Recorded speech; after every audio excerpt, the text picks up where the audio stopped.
Well, hey there, guys. Greetings and salutations, and welcome back to the channel for today's installment of Open Mic, the show where the mic is open. The floor, as they would say, is yours. What do you guys want to talk about? What are the issues that are burning deep in your little fandom skulls that you would like us to address here today? That's what we are here to do. Now, I'm, of course, your host, John Campea. It's awesome to have you guys here. And here's how today's little show is going to be set up. We take your questions. Now, there's two different ways to get a question addressed on Open Mic. The first way is anytime, 24 hours a day, if an idea for a question hits you at 3 a.m. in the morning, you can go anytime at all to our tip link that you can see here on the screen at streamelements.com/JohnCampea/tip. And there's also a link for that down in the description below. And then as long as your question is appropriate, we'll get around to it at the next Open Mic. Or if you happen to be watching live, you can use the super chat feature to send in a question as well. The super chats are currently open, although they're about 3/4 full right now. So if you've got a question or comment, fire that in soon because we'll be shutting down the tip or the super chats here in just a bit. And may the 4th be with you, everybody. It is, of course, Star Wars Day, the unofficial Star Wars Day, of course. May the 4th. It's a great weekend. Good to have you guys here. And of course, being capped off by God's team. The Toronto Maple Leafs have battled back from a 3-1 deficit against the vile Boston Bruins to tie the series at 3 games all, and tonight is Game 7. And I'm not going to lie, the Bruins will probably win. The Boston Bruins are basically Toronto Maple Leafs kryptonite when it comes to the NHL playoffs. And yeah, so they'll probably lose, but you know what? Even if they lose, I'm super proud of my boys for fighting back from a 3-1 deficit to tie things up, and we'll see how things go. But before we get to me watching the game later on this evening, we want to talk about this. Now, I'm sure we're going to bring this up on the John Campea Show on Monday when Rob's and Jonathan and Ray are here, but a new trailer for The Acolyte dropped. Now, if you guys have been following me in the show, you guys know I've been extremely excited for The Acolyte. Actually, from that Walt Disney announcement that they made, that big announcement day thing they did like 4 years ago, when they announced that Fantastic Four was coming and they announced, and they announced Shogun and all that kind of stuff. They also announced The Acolyte. And nothing in Star Wars has excited me more than the idea of The Acolyte. The concept of the show is great, and more importantly, the showrunner from Russian Dolls was running the show. And Russian Dolls is a terrific, you've heard me and Rob talk about that show. She did a fantastic job on that show. And so I've been very, very excited about The Acolyte, like super pumped for it. Then all the casting has been really exciting, all that kind of stuff. Now, they dropped the first teaser a couple of months back. And I didn't think it was terrible. I didn't think the teaser was terrible, but it disappointed me a little bit. Like it wasn't nearly as good as I was kind of hoping it would be. Again, not terrible, but it felt like, I don't know, it felt kind of like a cheaply made TV series. It didn't have that intrigue. It didn't have anything in it that reached out and grabbed me, but that was fine. That was fine because it was just the first teaser, right? That's okay. That's all right. Today, they dropped a new teaser for The Acolyte. And I found out that a new teaser dropped because I got a text message this morning. Like I'm relaxing, lounging around the house, and all of a sudden, bing, my phone goes off, and I'm like, what's this? And Christian Harloff, of course, texts me. It's like, have you seen the new trailer? Oof. I'm like, uh-oh, new Acolyte trailer must be out. Went and watched the Acolyte trailer, and I gotta say, I don't, again, like the teaser, I don't think it's a bad trailer. Like, the job of a trailer, right? We talk about this all the time, right? The job of a trailer is to take your excitement level for a movie or TV show, no matter how high your excitement level is or no matter how low it is, and try to bump it up, right? That's the job of a trailer. Take your current excitement level, no matter how high or how low, and bump it up a bit. That's the job of a trailer. While I don't think this trailer bumped my excitement down, it certainly didn't do anything to bump my excitement up. It looked rather flat. It looked rather generic. It, again, kind of like the teaser, felt like it's a cheaply made local cable network show. And like Lucas Ferreira is saying, like, and by the way, there are people out there who enjoyed it, like Lucas. Lucas saying it was good. It definitely bumped it up for me. I'm glad it did. I'm glad it did. And you're not alone. I think there are other people that actually enjoyed it. But for me, I don't know. I think in recent couple of years, watching shows like House of the Dragon, watching shows like Shogun, watching shows like The Last of Us, my expectation level for a Star Wars series is no longer just be Star Wars and we're good. Just have a spaceship, have some lightsabers, have the pew pew, and we're fine. I think I have raised my... And you know what? More importantly, Andor. Andor has changed my expectation levels for a Star Wars series. I don't want you just to be a mediocre show with sci-fi and a Star Wars lipstick on. I want you to, at your core, be a truly in-depth, riveting, compelling story that also has the added benefit of being a Star Wars series. Now, with me saying all that, let me temper my own comments by saying this. How many times have I seen trailers that I have not liked, but end up loving the movie or TV show, right? It's just a trailer. It's just a trailer. Like the Arcane trailers did nothing for me.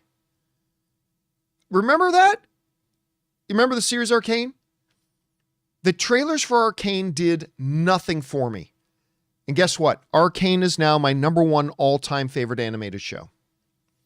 The trailers for Harley Quinn did nothing for me. Nothing for me at all.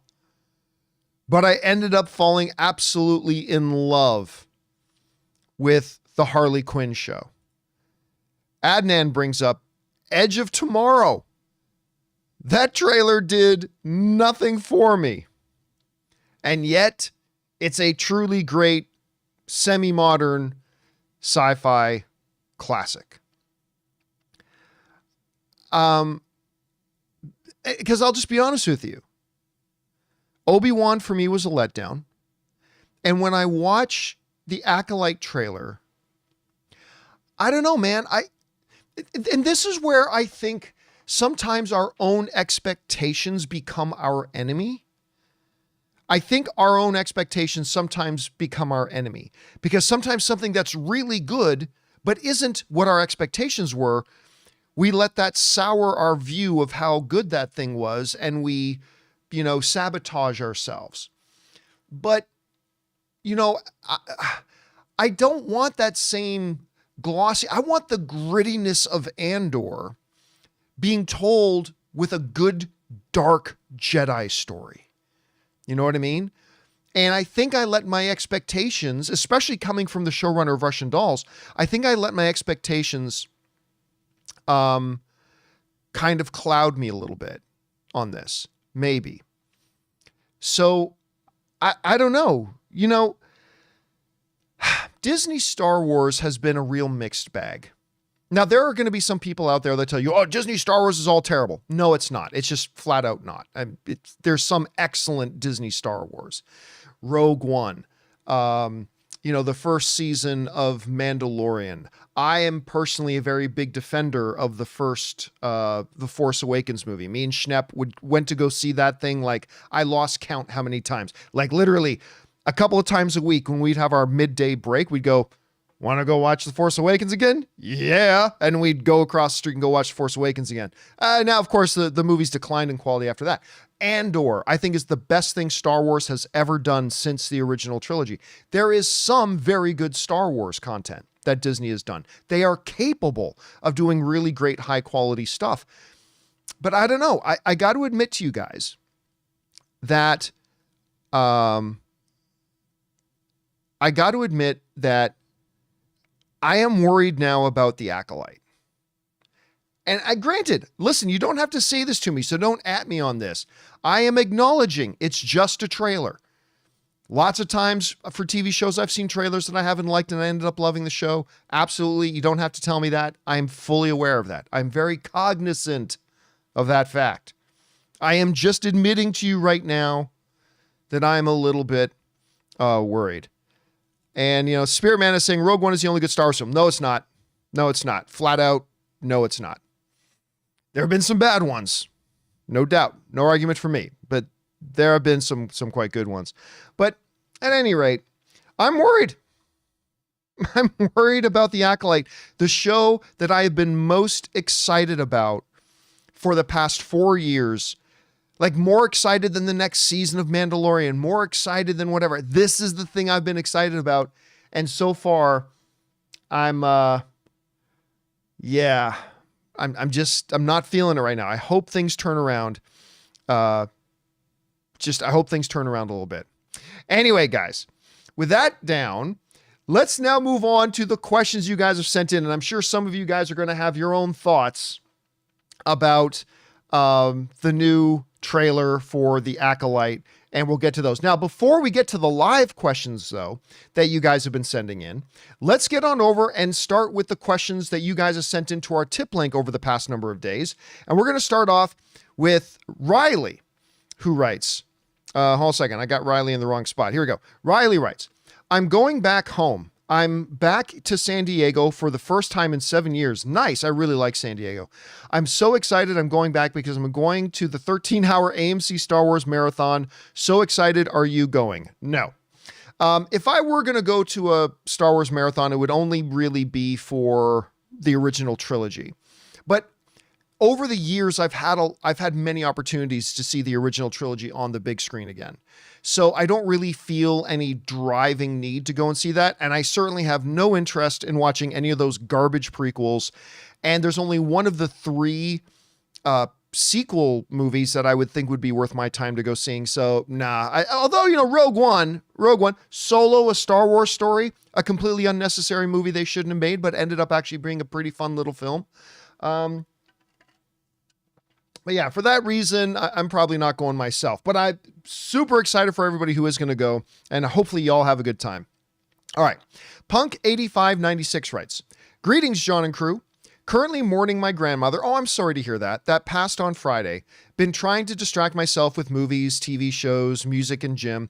How would you recommend to mourn the loss of a family member? Appreciate the advice and keep doing what you do. Well, listen, I'm certainly not in a position where I can tell you how to mourn a family member. Every person mourns differently, and our relationships with each member of our family is unique and different, and we will mourn even those in different ways.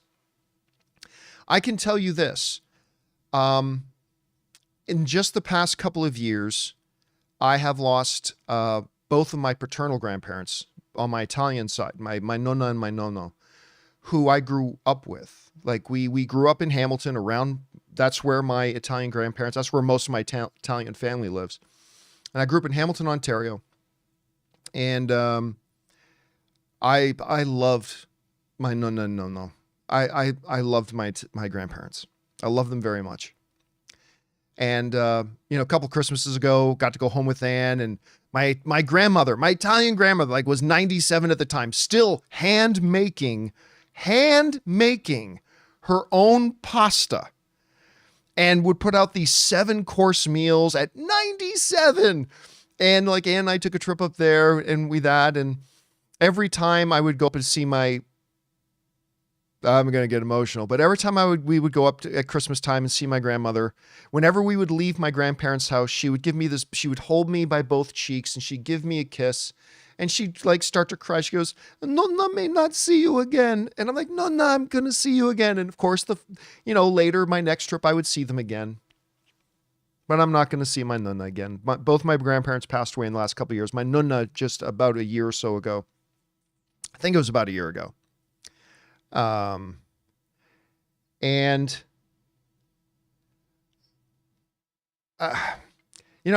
probably shouldn't even mention this, but somebody sent this to me and it was like, really, I remember when I talked about my grandmother dying, I don't get emotional on my show a lot.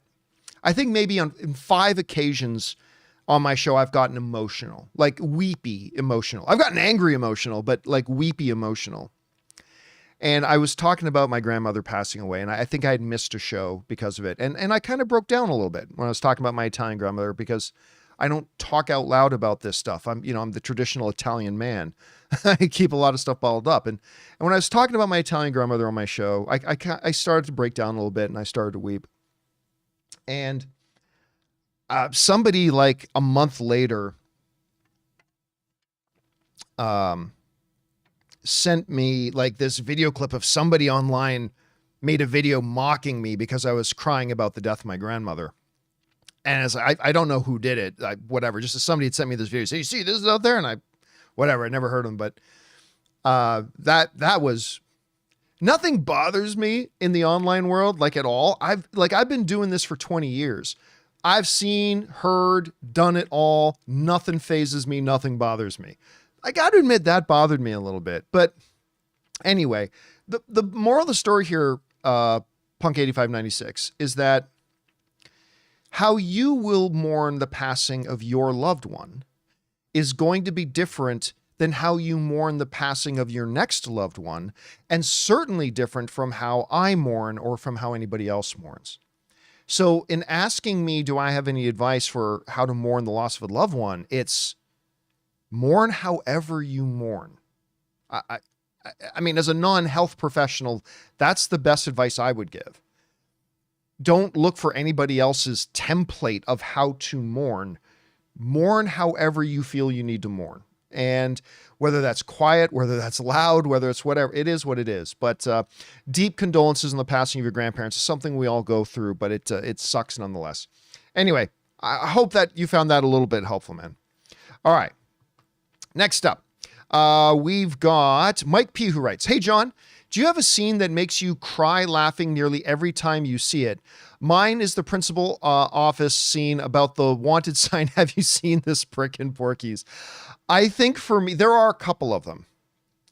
I think the funniest scene in movie history that made me laugh the hardest is Spaceballs. Dark Helmet saying, now, Lone Star, you'll see that evil will always triumph because good is dumb. Said only the way Rick Moranis can say it. But I got to tell you, man, the scene that every time I see it, like I've seen that scene in Spaceballs so many times now that I still snicker, but I've seen it so many times I don't wail laugh anymore. Like, it's still the funniest scene ever.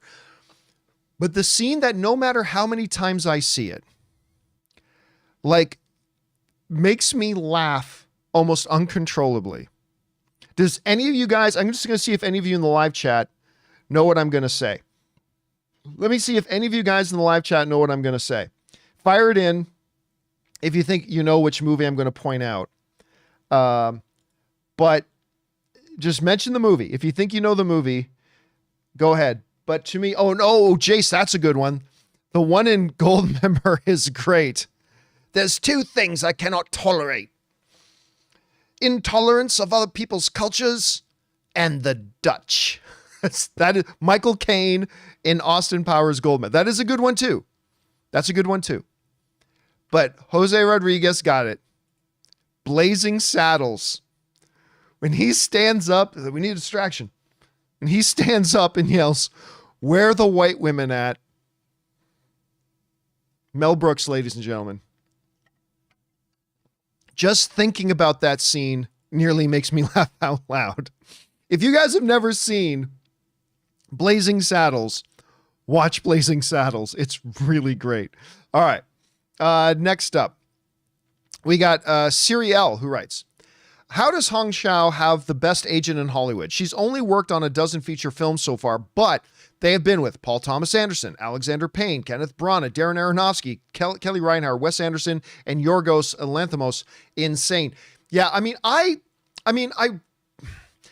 the one where she really stood out to me was a couple of years ago. She was in that movie with Brendan Fraser, The Whale. And help me out in the live chat, guys, but did she not get an Academy Award nomination for that? I think she might have gotten an Academy Award nomination for that. But anyway, yeah, every time she's just one of these actresses who, we got these actors and actresses who pop up all over the place, but we also get these actors and actresses who only pop up here and there, but every time they do, they're really good. By the way, Spying Mentor is saying, yes, she did get nominated for an Academy Award for that. Yep, I thought that. Yeah, she's great. She's great. All right, next up. Multiverse Saga writes, on Shogun doing a season 2, I think they could do one without it necessarily involving the same characters. No, because then it's not Shogun. Imagine something like a live-action Blue Eye Samurai as a plot of a season 2 where Mizu is unknowingly searching for her Anjin-san father, John Blackthorne. No, because then it's not Shogun anymore, right? Shogun is Toranaga and John Blackthorne. That's the essence of Shogun. Anything else with other characters fundamentally isn't Shogun now. Now it's another show. So at that point, I think you just call it something else. But yeah, again, that's just me. I'm not saying other people feel that way, but for me, that is it. So I think there's a huge, huge opportunity to do a Shogun season 2. The story in the book may be done, but there is a lot of drama that Lord Toranaga-sama and John Blackthorne can go through establishing Toranaga's Japan. There's still a lot of story you can tell. So I'm fine if they don't make a season 2, because season 1 was utter perfection. But I would be very open and actually excited if they would announce that they were doing a season 2. But I think it has to be about Toranaga and John Blackthorne. That's just me. All right. Thanks for that, Multiverse. Next up, we see Jay Newby, who writes, seeing Timon and Pumbaa in the Mufasa trailer has me scratching my head. Who says that was Timon and Pumbaa? Did I miss that info in the previous films? I just hope they don't give Mufasa the Star Wars treatment. Guess what? Everyone is connected. Thoughts? Well, first of all, it is Mufasa. It is that pride. It is Scar, so they essentially are connected. It's not like Star Wars where it's like, okay, now we're going to tell an entirely different story, but all these characters from these other things have to cross-pollinate with it. This is Mufasa's story. But that being said, who says that was Timon and Pumbaa? It very well could be, and I'm not saying it is, but it very well could be other warthogs and whatever. It's not necessarily Timon and Pumbaa. So keep that in mind. I'm not saying it's not them. Maybe it does turn out to be them, but just keep that in mind. All right. Next up, we've got Save Legends of Tomorrow writes, hey, John, I always enjoy open mic. Thank you so much. So thanks for doing them every week. As a further to my previous question you answered here, have you read GLAAD's recent study that showed a whopping 36% drop in LGBT characters on TV and streaming in the last 12 months? I did not read that, but that number doesn't surprise me because there's also been a drop in the number of TV characters, period. We just went through a major writer's strike that shut down a lot of stuff. It shut down a lot of series. It postponed a lot of things and all that kind of stuff. I would be more interested to seeing what that study is, say, next year in 2025. What's 2025 study like? That's what I would be more interested in, because I don't think the last 12 months is a very good barometer to judge anything when it comes to the world of movies and television with the writers and actors strikes and all that kind of stuff. So that number without context is actually kind of meaningless. So let's revisit that again a year from now and see where we're at then. All right. Next, we've got Spartan, who writes, Hey, hope you are well. I am well, thank you. My pick for Joker is Gustav Skarsgård, another one of the Skarsgård brothers. He was great in Vikings. He was great as Laufey in Vikings. Don't think it would happen, though. Those Skarsgårds are all really good actors, so I think he'd be good. He's great, but you know what I liked him even more? He played Merlin in this short-lived Netflix series as well. I've really liked him, and I loved him in Vikings. Could he make a good Joker? Yeah, actually, I think a couple of the Skarsgård boys could make a good Joker. But by the way, and guys, if you have not seen Vikings, you really should. You really, really, really should. It's I said Laufey. Laufey's the frost giant in Thor. What was his? It's like Loki. Floki. That's Floki. Is this character's name in Vikings. If you haven't seen Vikings, see Vikings. It's so good. It's really, really good. Okay, next up. We've got a jaded journalist who writes, I love that you're a fan of House of the Dragon. Now that things are about to kick off in season 2, do you think there's a good chance for the show and actors to get the attention and awards that Game of Thrones and Succession did? Yeah, I do. Now, did they not? Did none of the actors get any Emmy nominations? I honestly can't remember. Did none of the actors from House of the Dragon get any Emmy nominations? I can't remember off the top of my head. I'll look over to you guys if see if you guys, they did win some, I think, says Rafe from State Farms. But yeah, Patty was a little bit snubbed. He really was. Paddy Considine was amazing in that show. But no, Movie Marathon is saying nope, none of them. So yes, but listen, the last couple of years have been insanely stacked in the acting categories, especially for drama. And, you know, there's that. But yes, I think absolutely we could see Matt Smith. Look, I think there's a lot of possibilities here. Let's see how good the season 2 turns out to be, though, first. All right, next up. Jaded Journalist also writes, are rom-coms really making a comeback? If so, what elements does a good rom-com need in 2024? All right. It is as complicated and simple as this. There is nothing more important to a rom-com than this. Be funny. If you are funny, you've heard me say this a million times, right? If your movie is funny, the audience will let a lot of other things slide. Characters aren't super great. Story isn't all that great. The flow of the plot isn't all that interesting. You know what? The audience will forgive all of that if during the course of your movie, people laugh a lot at your humor and at your jokes. It's the number one most important thing.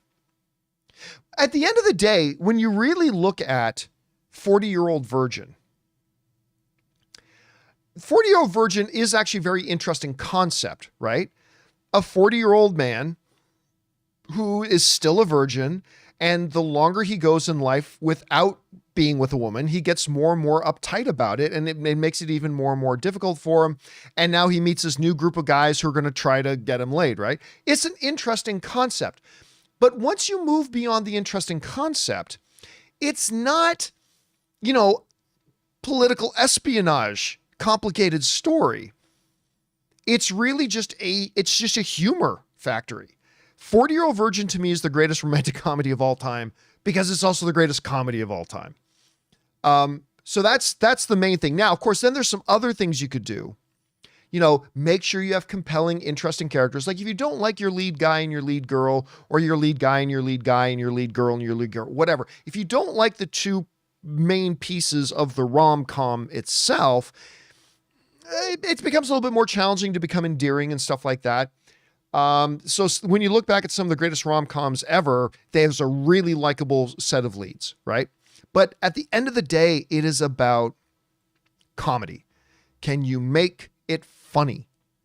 Everything else is secondary. Be funny. And if they can make rom-coms funny, yeah, people will jump back on them again. I don't have much doubt about it. All right. Thanks for that, Jaded. Next up, JG writes, "Hey, John, with you being fans of Ted Lasso and Welcome to Wrexham, have you ever considered following a football team?" No. Also, the Wrexham co-owner Rob McElhenney is in an episode of Shogun. I did not know that. If you want to look it up, I love Rob McElhenney. And here's the funny thing. I don't even watch Everything Sunny in Philadelphia. My main Rob McElhenney thing is something Heroes. What's the name of the show he's got on Apple TV Plus? Heroes Quest? No, it's, what is the name of it? Where they run a video game. They run like a World of Warcraft game. Why am I freezing on the name of it? Anyway, guys in the live chat, throw that in. What's the name of that show? It's the name of the game. And Mythic Quest. That's right. I kept on wanting to say Hero Quest. Thank you. Fretful Banjo was the first one to put that in there. Mythic Quest. That's where I really know Rob McElhenney from, is Mythic Quest. I love Mythic Quest. And I love Welcome to Wrexham. Listen, Ann and I have gone to a couple of LAFC soccer games, and I've had fun. I've had a good time. I just got to admit, unlike most of the world, soccer's not really my main thing. I only generally usually watch soccer when it's World Cup time. And I bring out my Italian flag to wrap myself in, or, you know, if heaven is allowed, Canada's actually in it, but that's usually the only time I really follow soccer. But I do admit, Ted Lasso and Welcome to Wrexham have got me a little bit more interested. It has. All right. Next up. Aaron writes, "Did a double feature of Challengers and The Nice Guys yesterday."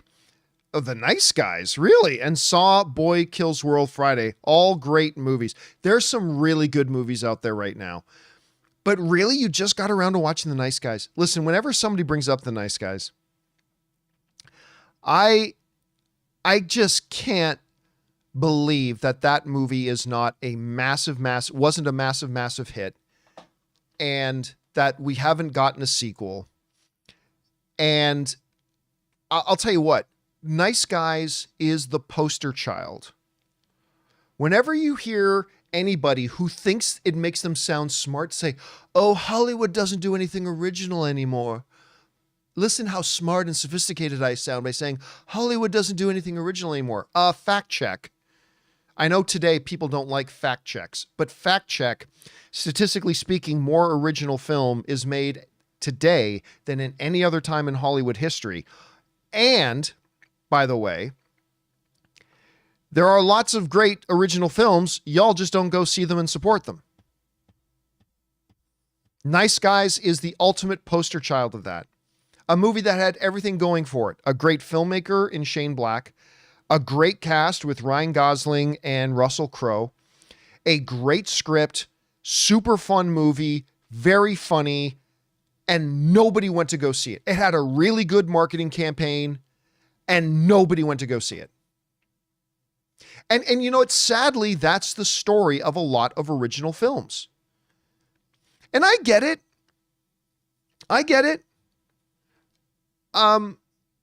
You know, we recognize existing IP more, right? We recognize aliens more because we've all heard of aliens. So when an aliens thing is coming, that catches our attention more. And I get that's part of human nature. It's part of the business. I don't lament that. I'm just saying I always get frustrated. And The Nice Guys is the poster example of why I get frustrated when I ever hear people say, "Oh, Hollywood doesn't do anything original anymore." Yes, they do. Actually, more than any other time in history. And you just don't go see the original films. And that's it. That's all. All right. Next up, Logan Vaughn writes, "What is your favorite post-apocalyptic movie? Children of Men floats to the top of my list." Children of Men is great. Children of Men is a fantastic film. Especially that one long tracking shot they do in the third act. Oh God, it's a well thought out, you know, it's thinking man's sci-fi in the way. John Children isn't sci-fi. Well, in a way it's kind of sci-fi, but whatever. That's great. I don't know. What are the other post-apocalyptic movies? I mean, obviously you got your more blatant ones like your Mad Max and things like that. I don't know. I'd have to think about it. I don't walk around with that off the top of my head, but it's a good question. But yeah, Children of Men is definitely right up there. Michael Caine, Clive Owen. I mean, wasn't Julianne Moore in that as well? Correct me if I'm wrong. I think Julianne Moore was in that too. Anyway, terrific. And I loved the ending. And yeah, it was great. All right. Next up, we've got Logan Vaughn writes, send in a $20 tip. Thank you, Logan, who writes, I always said I had to marry a Star Wars fan, but I ended up marrying someone who isn't a Star Wars or Lord of the Rings fan. She even prefers the Hobbits and prequels. Still the love of my life. Where do you and Anne disagree the most on movies? You guys have heard me tell the story before that when Anne and I were about 4 months into our relationship, and it was becoming clear that, you know, I'd only moved to the US to be here for 1 year, and then I was going to go back to Canada. I came to the US to be here for 1 year, meet a bunch of the people that I was interacting with online because I was doing the movie blog and all that kind of stuff. Then I was going to go home. So I started dating Anne, told her this is going to be a short-term thing because I'm moving back to Canada. And Anne was like, that's cool. I just got out of a 7-year relationship. I don't want a serious long-term thing, right? It was one of those. Well, about 4 months into our relationship, when I was realizing this is serious. Like I straight up love this girl. So it was getting to that point. Anne and I had a discussion and Star Wars came up and she mentioned she had never seen the original trilogy. And this, I'm not exaggerating this. This is not hyperbole. This is 100% the conversation. She mentioned she had never seen the original Star Wars trilogy. And I was like, whoa, time out. I said, this weekend, we are going to sit down and we are going to watch the Star Wars trilogy. And just to let you know, no pressure, but whatever this is going to be heavily influenced by whatever your reaction is to those movies we're going to watch this weekend. So, John, I think you're taking it a bit too far, and I think your priorities are out of whack. Maybe that's true, but I'm me, and I stand by me. So, yeah, there was that. But listen, Anne and I, we strikingly have very similar tastes in movies. I think there are the couple of the big differences that we have in our movie watching is she doesn't like my second all-time favorite horror film, which is The Descent. She doesn't like that movie at all. And I like I said, to me, it's my second favorite horror movie of all time, and she doesn't like it. So it is what it is. Number 2 is Big. I think Tom Hanks's Big is a wonderfully charming film. Thumbs up from me. I really like Big. I do. I really like it. It is not a top 50 all-time film for me. Yeah, it is not a top 50 all-time film for me. And Anne, it is like a top 1, 2, or 3 all-time greatest film ever of all time. And there is not a month that goes by. I'm not kidding. There is not a month that goes by where Big isn't playing on some broadcast network. And she goes, let's watch Big. I'm like, I'm not watching Big for the 14th time. And then like the next month, Big is on. I don't care if Big is on. So those are our two biggest ones. All right. Thanks for that, Logan. Next up, Logan Vaughn writes in again, The Rock seems more like a Gatorade or Powerade bottle guy rather than a standard water bottle guy, if you know what I mean. Oh, yeah. Yeah, we get it. And it's true. He's a big dude. Funky Buddha writes, you have to believe, go Leafs, go. Listen, I don't believe. But that doesn't mean I'm not going to be cheering for them tonight. I just believe Boston has our number. Boston is Toronto's kryptonite when it comes to the NHL playoffs, especially in recent times. So again, win or lose, I'm just proud of the guys, the way they fought back. They fought back from a 3-1 deficit to tie it all up, and I couldn't be prouder. So even if they lose tonight, which they probably will, I'm super proud of them. I really, even though it's another first round exit, they met their Goliath head on and took them to game 7. So we'll see how the rest of it goes. All right. Rob W. writes, hey, John and crew, what do you think of Aaron Moten Fallout series taking over for Jonathan Majors? No, just no. Taking over for Jonathan Majors as Kang in the MCU? No. Their looks and mannerisms are pretty similar. Could work. No. Listen, first of all, I think he's very good. Don't get me wrong. I think he is very good in Fallout. And I absolutely have noticed on more than one occasion watching that show that he has a lot of physical and mannerism similarities to Jonathan Majors. Sure, I have. But on the scale of priority of replacing an actor to play Kang, having them look like the last guy who played it is way down at the bottom.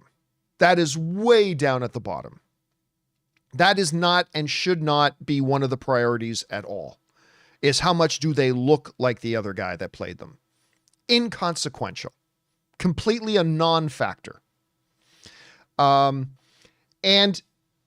to be honest with you, this is Fallout's the only thing I've seen this kid in. And listen, I'm very interested in where his career goes from here. But can you take this kid who is good in one series? And I'm not saying he's not going to be great. Don't get me wrong. I'm going to be very interested in watching how his career progresses. But I mean, as of right now, the kid's been in one series that we all recognize, and he was really good in it. That's not somebody you hand as the main cinematic villain of this huge, biggest cinematic universe in the movie business. Nah. And again, just because he looks like that guy shouldn't even be on your top 20 list of priorities, like at all. That's completely a nonsense. Now, listen, I'll say this. If you had two potential guys for the role, and like they're basically even across everything, experience, exposure, range, all that kind of stuff. If they're like basically 100% dead even, then all other things being equal, one of them looks more like Jonathan Majors. Maybe I lean that way. But again, you'd have to have like 30 or 40 other criteria where they're basically dead even for that to become an important thing to me. All right. Next up. Where are we at? Thanks for that, Rob. Next up. That's my brother's name, by the way, too. Rob W. again writes, hello again. I know you said Feige will be done soon. Yeah, I think so. I disagree. The introduction of X-Men is too important, and I think he wants to ensure it's done right. I see him sticking around for another phase until the transition is complete before he steps down. Yeah, but first of all, another phase is only a couple of years. That's just another couple of years. Secondly, there's always going to be the next thing, right? That's the part about life, let alone business. You get this one next big thing done, and then there's the next big thing that has to be done. There is literally nothing left for Kevin Feige to accomplish. He has made the single biggest and most successful cinematic universe in the history of Hollywood, the biggest film franchise in the history of Hollywood. It's never going to be topped. I'm not saying the best. You may not like the MCU, and that's fair, but I'm saying you can't deny it's the biggest. He's had films nominated for Best Picture at the Academy Awards. His movies have won Academy Awards. He took comic book movies from being a niche thing to being the dominant mainstream thing. There is literally nothing left for him to do. And yeah, you can say, well, the X-Men got to come in. Okay. That doesn't compare. Because you could have said that about Spider-Man. You got to get Spider-Man in. Okay, well, he did that. And now you got to bring the X-Men in. Okay. Then they did that. But after the X-Men, there's going to be another thing that needs to be done. And then another thing that needs to be done. But none of them compare to doing what he has already accomplished. And I'm just saying there is nothing left for him to do or prove at Marvel. There are, of course, more challenges at Marvel, but let's put it this way. All the mountains in front of, all the challenges, okay, all the mountains in front of Kevin Feige right now, bringing in X-Men, transitioning to the next phase, getting the integration, getting these new characters like Blade and whoever else coming in, like all these challenges that I'm calling mountains that are in front of Kevin Feige right now are all smaller than the mountains he's already climbed. Take the comic book genre to be from niche to being the dominant mainstream thing. What do you think is the bigger accomplishment? That or bringing X-Men into your cinematic universe? Bringing X-Men into your cinematic universe is a hill about this big. The mountain he's already climbed, this high. Make the #1 box office film franchise in the history of Hollywood. That's a mountain that's this high. Make the first ever comic book films that actually get nominated for Best Picture at the Academy Awards and win a bunch of Academy Awards for your films. That's a mountain that's this high. Integrate Spider-Man. It's a challenge and it's important, but it's a mountain that's this big. Bring in X-Men. Okay, that's important, but it's a mountain that's about this big. He's already climbed Everest, guys. He's already done it. And he is a creative force, and I think he is destined to be a bigger studio head, like the head of a Sony Pictures, the head of, I'm not saying that, Abdi's job is in trouble, but the head of Warner Brothers Studios, not CEO of the company, Warner Brothers Discovery, that's David Zaslav, but head of the Motion Picture Group, head of Disney Picture Groups, that sort of thing. He's got bigger mountains he needs to climb. And the only things left for him at Marvel are hills. Important hills, significant hills, enjoyable hills. But he's climbed mountains, and there's nothing left for him to do at Marvel now except to hike some hills. And that's why I think the next couple of years, I think he'll move on to something bigger and better. And then he'll have a really good replacement ready to come in and take his place. All right. Next up, we've got Anonymous, who writes, "Hey, John, hope you're well. I am well, thank you. If Deadpool 3 delivers on quality, as we all hope, maybe almost as good as the first one, where do you think it sits on the list of best comic book movie trilogies? It's got to be up there. Keep up the good work. Love the show." If Deadpool 3, and this is a big if, comes in at the same bar of quality that Deadpool 1 and 2 have, it certainly enters the conversation. But it doesn't crack that upper echelon. For example, I love Deadpool passionately. You all know that I do. But it's not Christopher Nolan's Dark Knight series. It's also not the Captain America trilogy. If you look at, First Avenger, Civil War. I contend that as a whole, like the best movie out of the Captain America and Christopher Nolan Dark Knight movies, the best individual movie out of those films is The Dark Knight. But I think as a whole, I think the Captain America trilogy is actually the best superhero trilogy overall. That's only because I think The Dark Knight Rises is probably the weakest of the 6 films. Dark Knight may be the best of the 6 films, but Dark Knight Rises, I think, is the weakest of the 6 Captain America and Dark Knight movies. Anyway. The point is, I don't think Deadpool cracks that upper crust of those two. It gets up there. Maybe it's the number 3 or number 4 spot, but it doesn't crack the top 2. But that doesn't mean it's not absolutely incredible. And I hope Deadpool 2 is every bit as good as I think it will be. All right. Brian O'Connor writes, "Borderlands looks pretty good to me. Oh, I wish I shared your optimism. Love seeing Eli Roth and Cate Blanchett together again. I'm predicting this duo will be next Scorsese and De Niro. No, they will not." Listen, you're talking to a guy who is a big Eli Roth fan. Okay. I like Eli Roth's work, and I'm going to see, I'm probably not going to be able to find it. I'll see if I can, but I love Eli Roth's work very much. And I just love him as an individual. I just think he is personally really, really cool. And actually, I'm going to see if I can bring this over. I'm not sure I'm going to be able to, but I'll try. The first time I met Eli Roth, he actually came into my studio, and this was Eli Roth coming in to hang out. I can't remember which movie specifically we were there to talk about. This was at my AMC office. Eli Roth came in for the day, and we hung out for a couple hours and talked about stuff. And then the next time I got to see, and that was great. I got to hang out with him for a few hours in my office, and it was great. And then the next time I got to see him was he was a producer on Man with the Iron Fists with, who was the director of that? I'm forgetting who directed it now. Anyway, and they had this press day in Hollywood, and I got to go, and I actually got to hang out with him for a good hour or two there because of the way some things are transitioning around. And, oh, that's right, Louis, it was RZA. RZA was the director. I think, oh, who was that again? Yeah, it was RZA. And I got to tell you, Eli Roth is such a cool, down-to-earth, super friendly guy. Like, I couldn't cheer for him hard enough.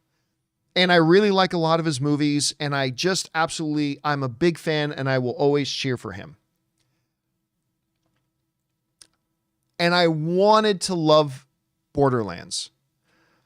But right now, the trailers I've seen for Borderlands hasn't got me excited.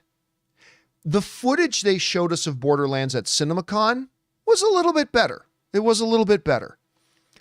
But the idea that Eli Roth and Cate Blanchett are the next Scorsese and De Niro, I have to think you're joking. Like, I think the first person to laugh at that would be Eli Roth. But listen, you're not going to find anybody in this town who's going to be cheering for Eli Roth more than me. I just like his approach to making films. He's such a down-to-earth guy. And I hope we all love Borderlands. I really do. I hope we all love it. Okay. Next up, we've got DDN2 who writes, "Hey, John and crew, regarding Chris Evans in Deadpool and Wolverine, given the setup in the trailer that he's a Captain America fanboy, would the funnier payoff be that Chris is in the film but is Johnny Storm?" Here's the thing, though. Everybody's expecting that. Like, ever since they announced Deadpool 3, the popular fan theory has been that he'll pop up as Johnny Storm. And that is totally possible, but it's kind of like what everybody's just expecting. Like, a cameo like that has to be able to sneak up on you to really get the big laugh. And I don't think him popping up as Johnny Storm is going to get the big laugh because we're all expecting it. That being said, I am not discounting the idea that he could do both, right? Who says that he can't do both? Who says that he can't do a cameo in the movie as Steve Rogers, and then maybe like a half hour later in the movie, during a big multiversal thing, he's in there as Johnny Storm? And oh my God, why am I freezing on the name? The girl from Sin City, and she was Sue Storm. She played Chris Evans' sister.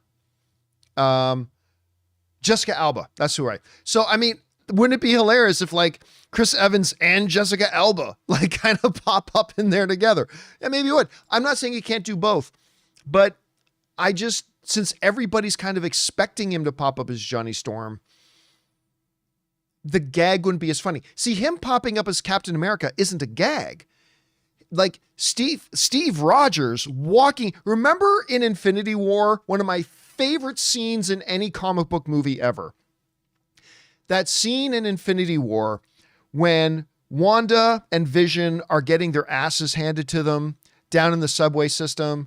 And then all of a sudden, bang, and the train goes by and there's the shadows and Steve Rogers comes walking out of the shadows. Ba, ba, ba, ba, ba, ba, ba, and Steve Rogers comes out of the shadow. One of the greatest moments in comic book movies ever.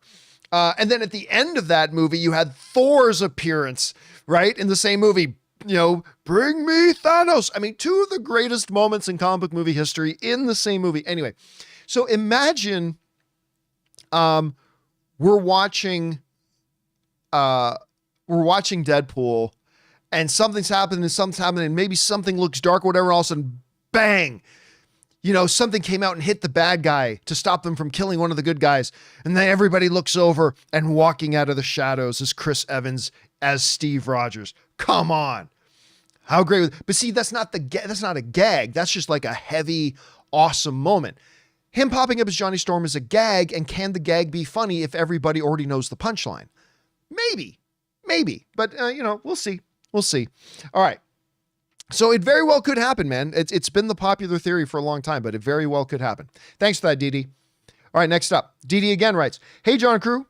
What do you make of X-Men 97? Do you think its success will prompt Marvel to fold it into the MCU? No, 100% not. Via the multiverse. Also, are you surprised Bo DeMeo is involved in promoting the series since his firing? Thanks. I don't think Bo, correct me if I'm wrong, I'm not following it very closely, but I don't think Bo is involved in the marketing. But it's his show, despite the fact that he had been fired. He made this thing, and so he's pumping it up out there because that's just good for him. I've really liked X-Men 97.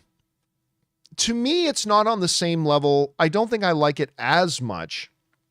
Certainly not as much as Arcane. And I don't know that I like it as much as, say, Invincible or something like that. But I've enjoyed it a lot. And I'm very interested to see how well they stick the landing with the final 2 episodes. Like, I'm really interested in seeing how they do that. And like, come on, that's just an awesome moment, right? Like, especially the end of the last episode with my all-time favorite comic book character, Magneto, finally like blasting the whole planet going, enough. I mean, that's like one of the coolest things. And then the return of Charles Xavier, to me, my X-Men, which is kind of a stupid line, but when Charles says it, it's pretty fun. So like, to me, my X-Men, right? It's really good. I'm having a really good time with X-Men 97. I hope they're able to stick the landing. All right. Next up, we got Edgar Navarro, who writes, what are the odds that Deadpool will have a spoof of the Nicole Kidman AMC ad before the movie starts? 0. I would love to see that. No, I don't think they will. Here's the thing. The Nicole Kidman thing is now kind of old. It's literally now years old. Now, does that mean there couldn't be a quick little line in one of his jokes? Like, that's as useless as a Nicole Kidman ad before an AMC movie. I mean, maybe a quick joke, something like that. But the Nicole Kidman thing is now a years old thing. So I wouldn't say the chances are good. I wouldn't say the chances are good, Edgar, but you never know. You never know. All right. Next up. It is Rob Fitz who writes, who's better at making TV shows? The old Marvel television group, Daredevil, Inhumans, Agents of S.H.I.E.L.D., Legion, etc., or Marvel Studios, which took over starting with WandaVision? Should Marvel Studios have absorbed Marvel TV instead of disbanding them? No. Here's the thing. If you look at the old Marvel television group, they made some really high highs, but they also made stuff that was worse than anything Marvel's done on Disney Plus. And remember, they also had 2 very different things. The group that's making the Marvel Disney Plus shows now has a mandate and a creative limitation that they are in the MCU. Therefore, there are a lot of things that they have to do and a lot of things that they cannot do. The old television group never had such limitations. They never had those handcuffs. So you can't judge the job one person did. It's like saying, who's the better farmer? This farmer had to work in a very dry environment with very little natural resources and, kind of not the best earth. But this farmer had lush green fields, the proper amount of precipitation, all that kind of stuff. And say, well, which farmer farmed best? It's hard to say because they were both operating in different environments. Those 2 television groups were operating in fundamentally different television environments. So do I think they should have just handed one to the other? Nah. Personally, I don't, but that's just me.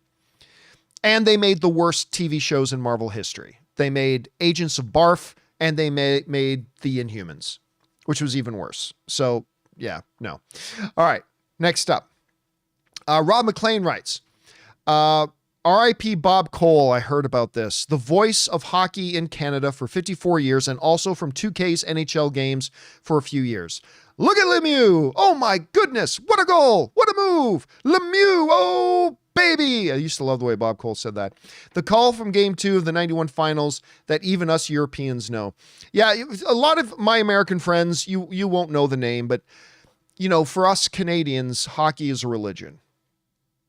And Bob Cole was not the Jesus of our religion, but he was the priest. He was like the priest calling hockey. He was the voice of hockey for some of my childhood.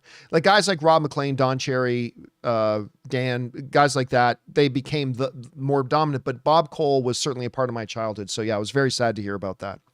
All right, next up. DK Lassie writes, greetings, and that other word, Mr. Campea, salutations, that I can't spell. You guys are Keanu Reeves level of whoa. One question. What is your favorite Danish movie? Oh, I don't know.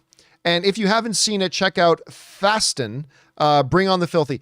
Listen, here's the thing, and I feel terrible about this, but most foreign films I watch, I couldn't actually remember what country they're from.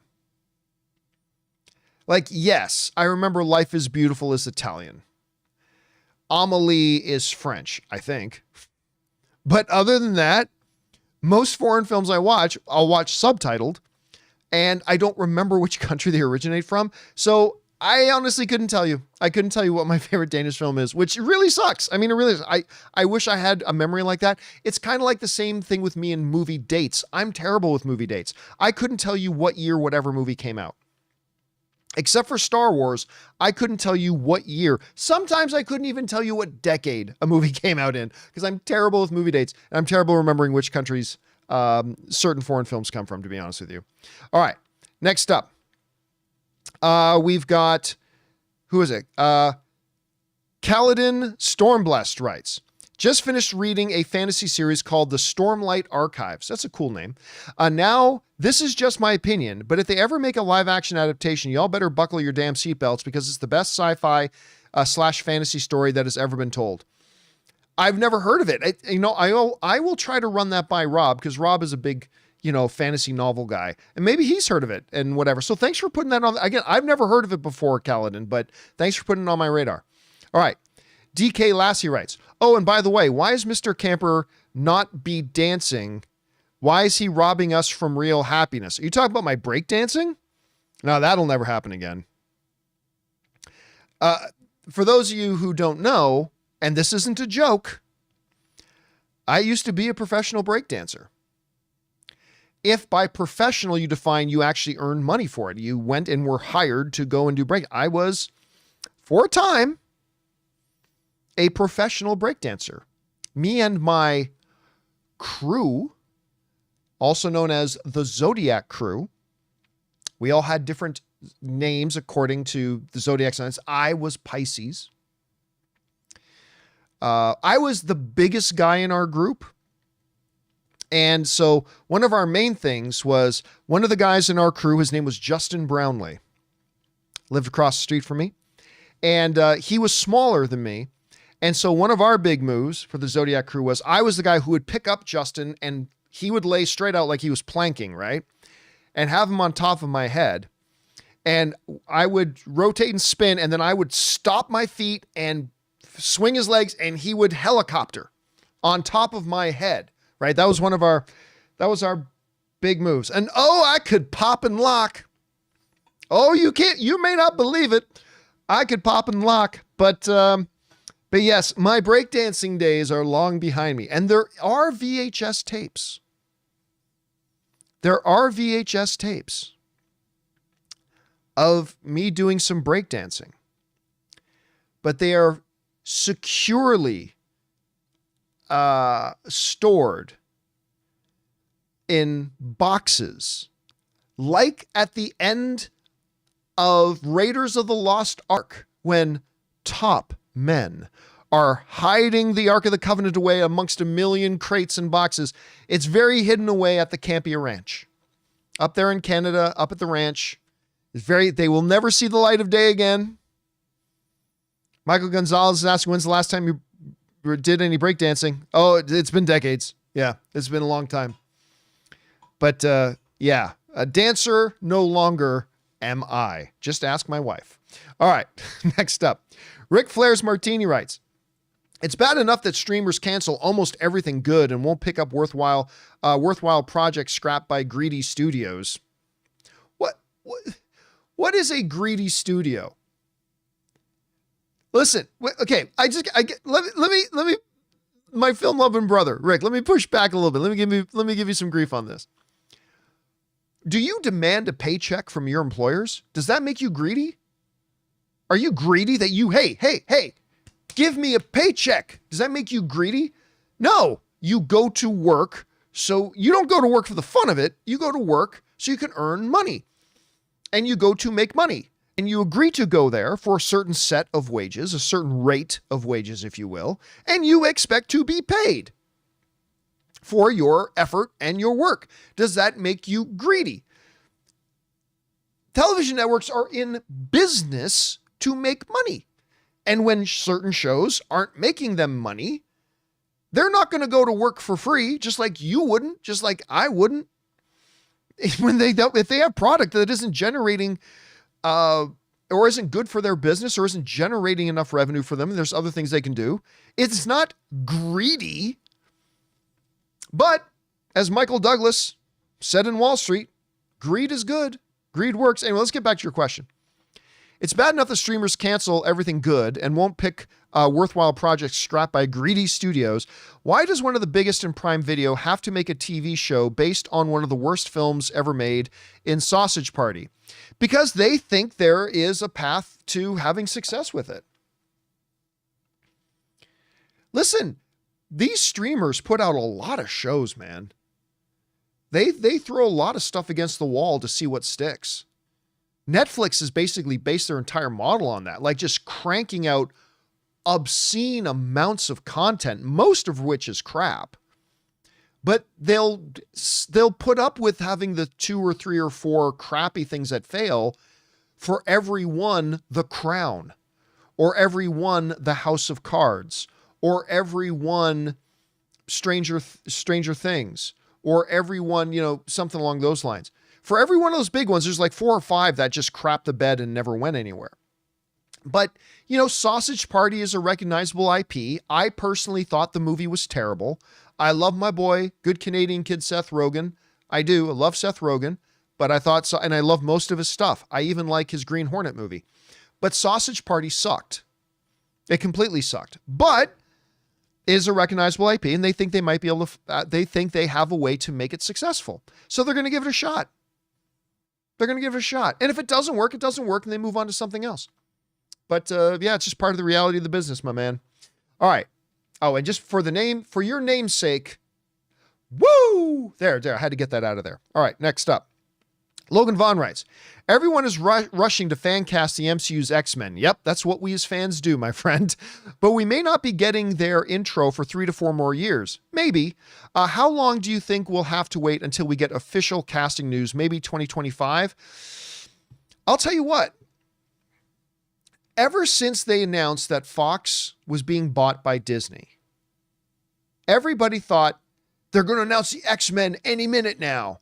And I kept telling people, guys, Kevin Feige said he already has his next 5 years mapped out. We're not going to get anything X-Men related for at least 5 years. No, John, you're wrong. You're wrong. You guys, listen, don't rewrite history. Some of you guys watching this show were probably on the bandwagon. John, you're wrong. He's coming. They're coming any minute now. I still remember trailers for one of the Avengers movies, and they saw Thanos' face, and Thanos has got those 3 scars. I had people screaming at me that I was an idiot for not realizing that was confirmation that Wolverine was going to be in that Avengers movie. Where else would Thanos get those 3 scars? It's got to be Wolverine. Anyway. Now, that being said, 5 years has come and gone. I honestly think we're going to get some X-Men announcements in 2024. Now, our first full-blown X-Men movie, yeah, that's not going to be at least till 2025, 2026. Sure. But I think we could actually get, some announcements before the end of this year. We are well past now that Kevin Feige 5-year window. We're in now to the gray, and it could come anytime. Mr. Penguin is saying maybe even Comic-Con. Maybe even Comic-Con. And what a time to jump on the, maybe surf some of the popularity of X-Men 97 and ride that wave a little bit. So I don't know. We'll see. Or it could be a couple of years. We'll find out. All right, next up. We got Caleb Jacobs who writes, even though Josh Brolin said he won't be in Deadpool and Wolverine, they are doing reshoots. Do you think he will still make a cameo? No. Really, Rob and I talked about this on the John Campea Show the other day. It's really not reshoots. It's really additional photography. It's one of those things that Kevin Feige talked about, that unlike most movies that don't have the luxury because they don't have the budget to, in the edit, like by the time you get into the edit on 90% of movies, you can't do any more shooting. You're done. And if you come up with like some ideas like, oh man, I wish we would have said this, or I wish we would haven't done this, too bad. But with Marvel movies, they specifically set aside reshoot time after the movie and budget for it. So if when they're in the edit, if, Kevin Feige or Sean Levy or Ryan Reynolds says, oh, what would have been really funny right here? Boom. So they go, okay, cool. When we have our reshoot window, let's go and shoot that and we'll drop it into the movie. Everybody thinks that this is all going to be for more cameos. I think it's really going to be more for more gags. And by the way, their reshoot window is very small. I think they're only going to be doing it for like a week or so. But I don't think Josh Brolin's going to be in it. I really don't. I mean, I don't know that he won't be. So I'm just guessing like anybody else. But my guess is that he won't be in it. But we'll see. I would like to see him in it. All right, next up. Solid Crusader 89 writes, I wonder how people would react if James Gunn hires Jonathan Nolan as writer for the new Batman movie. I know the answer. The new Batman movie will be a massive hit film, ever made in the DCU. Maybe yes, maybe no. Look, I would love it if Jonathan Nolan, Christopher Nolan's brother, who co-wrote all the Dark Knight movies, and then of course did Westworld and now has done Fallout. Jonathan Nolan is a force in and of himself. He's not just Christopher Nolan's brother. But the reality is, when the normies, when the 95% of the average movie-going audience think of those Dark Knight movies, they don't think of Jonathan Nolan. They think of Christopher Nolan. So I think for a lot of us in the 5%, those of us who would make shows like this or watch shows like this, that 5% of us would be very, very excited to hear that Jonathan Nolan's. I know I certainly would be very excited. But would the average moviegoer get that excited and make it like the biggest, most successful DC movie ever? I don't think so. Not just because Jonathan Nolan's involved. It could make it one of the best movies they've ever done, though. All right. Thanks for that, Solid Crusader. Next up, Brian O'Connor writes, the Batman is a masterpiece. John, why would anybody want to be the mayor of Gotham? That's a very good question. Talk about baptism by fire. Mayor-elect Bella Real was shot on her first day on the job. She has a lot to deal with. Looking forward to her role in the Batman 2. Listen, and it's not just in Matt Reeves as the Batman. I mean, just look at it's not easy being mayor in Gotham. You're always having somebody try to kill you and take you out. Hell, I would never live in Gotham. I mean, Gotham is a shithole. God bless Batman for trying to keep it afloat and trying to keep it livable. But Gotham is a shit bucket. I would never live in Gotham. No way would I ever live there, let alone be mayor. All right. Next up, we got Full Boyle who writes, hey, John, I'm now a big Anna Sawai fan. She rocked in Shogun. She also rocked in, why do I keep fusing on the name of Monarch? Did you know that she was in Fast 9? Yeah, we were just talking about that the other day. I just found out, I think the Han character was protecting her. Yep, I was impressed with her ability to do action. Somebody brought that up the other day on the John Campea Show. I'm like, wait a minute, was that Anna Sawai? Was that her in Fast 9? And yep, apparently it was her. I had no idea. No idea. Now I want to go back and watch those scenes that she's in from that. It's the only reason I would ever want to subject myself to watching any of Fast 9 again. But I'll go back and watch a little bit of it just to see her in it. All right. Full Boyle writes, I'm catching up on your CinemaCon coverage. Thank you. And it was a joy to see Anne. By the way, my wife's name, Anne. A lot of people want to put the E on the end. There is no E in Anne. At least not my Anne. It's just ANN. Anyway, it was a joy to see Anne participate on the show. Any chance we'll see her on your main show and or open mic from time to time? It's possible. The problem is when I do the John Campea Show, it's in the workday. My wife's kind of a big deal.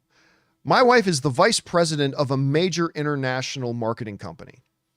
with hundreds and hundreds and hundreds and hundreds of employees. And she's got a pretty big and important job.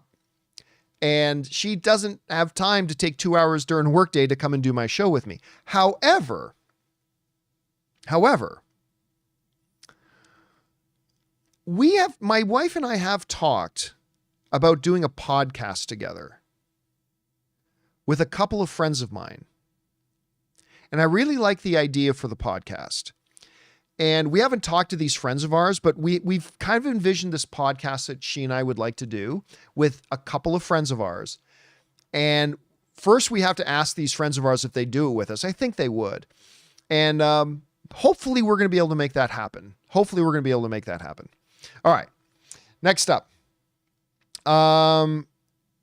We've got, where are we? That was Full Boil. Next we got David Aaron, who writes, if Deadpool 3 has a musical number, I'd love it to be Ashes. Nah, because that's from the other movie. I mean, it should be a new song. As much as I love Ashes by the great Canadian girl Celine Dion. That's from the second movie. They should get a new one. Anyway, to be Ashes from 2's opening credits. But in the context of the Deadpool-Wolverine relationship, instead of Vanessa, it'd have to actually make sense for the story, but could also just be better for the end credits. Listen, I think Vanessa, even though I don't think Morena Baccarin is going to be in a lot of the movie, I think Vanessa is still going to be a very important part of the movie. She won't be in it a lot, but she'll be very important. I think one of the main motivating factors for Deadpool doing everything he's going to do in 3 is about Vanessa. And even though the movie starts off with him and Vanessa having broken up, I think they're going to end up back together. And as somebody just pointed out in the live chat, who was it? Yeah, it was King Daddy Goat. It'll probably be a Taylor Swift song. I'm guessing whatever music it's going to be, it'll probably be a Taylor Swift song. So we'll see. But Ashes is such a good song. Can beauty come out of ashes? You just thought Celine Dion was actually in the room, didn't you? Admit it. All right, next up, Garden Variety Vagabond writes, John, did you hear that Harvard has removed the human skin binding from a book in their collection called Des Destinées de l'Âme, The Destinies of Souls? What? I was studying just feet away from the Necromonicon, and now, what evil were wise? No, I can honestly say, number one, that I have never heard of this story, and number two, I wish I had never heard of this story. That's pretty freaky. All right. Thanks, that Garden Variety. Next up, Garden Variety also writes, I just saw the trailer for Borderlands with Jamie Lee Curtis, Kevin Hart, Cate Blanchett, Jack Black, and Ariana Blanchett. It looks humorous, but I worry the best bits were in the trailer. Have you heard anything on this? Your thoughts? Oh yeah, we talked about the Borderlands stuff a number of times, and they showed us a big presentation for it at CinemaCon with Eli Roth coming out on stage, and they talked about it, and the presentation they gave was a little bit better than the trailers were. Again, the trailers have not really done it for me, to be honest with you. But I am going to hope that the movie's great. I'm going to cheer for Eli Roth. I want this movie to be great.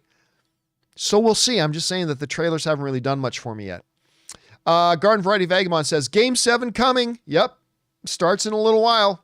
Stressed? Very stressed. But some of the stress is taken away from the fact that I've already kind of resigned myself to knowing Boston's going to win the game. And that's okay. I have accepted that. But yeah, still a little bit stressed. Next up, Full Boil writes, I know you're trying to downsize your business a bit, but if you need to hire someone to keep Ray awake at the movie theater, I'm your guy. I'll do it for cheap. I live relatively close and I don't fall asleep in the theater. Boy, wake up. Listen, true story. We were at CinemaCon in Vegas last month. And during some off time, Ray and Ann went off to do some exploring. And when they were in one of the hotels and casinos, Ray found a seat in one of the sports books.